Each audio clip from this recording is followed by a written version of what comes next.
All right, welcome back to another episode of My Daughter Needs Help with Her Geometry Homework. So we have this diagram here with this triangle, and we're asked to list the sides in order from shortest to longest.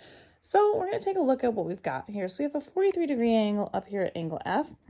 We have a 95-degree angle down here at angle E, which means we are missing this piece. So we do need to figure that part out first. So the first thing I'm going to do is a triangle has 180 degrees. So we will subtract the 95 degrees as well as the 43 degrees because that is obviously going to need to be figured out in order for us to figure out which is the smallest side or the smallest angle. We know obviously right now we can figure out, but when we find out what's left, we find out that that missing angle measurement is 42 degrees. So that would be angle D right here.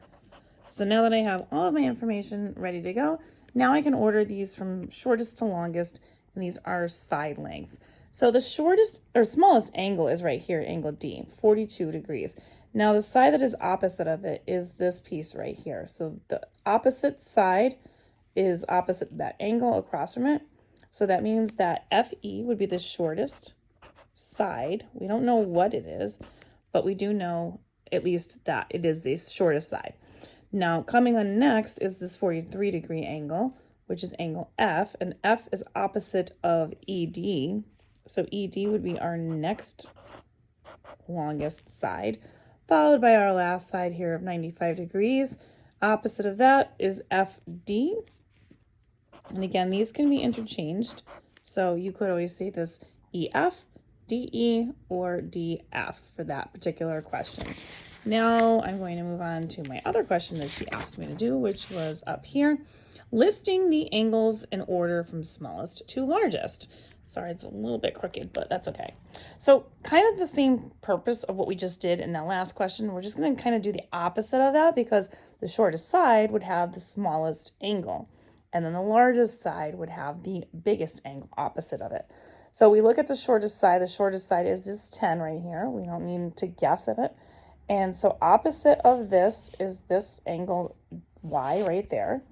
So angle Y. Now again, if you were labeling this, you could label it WYX or XYW. As long as Y is in the vertex, that's all that matters. And then our next longest side would be this 13. And so 13 is opposite of this angle X right here.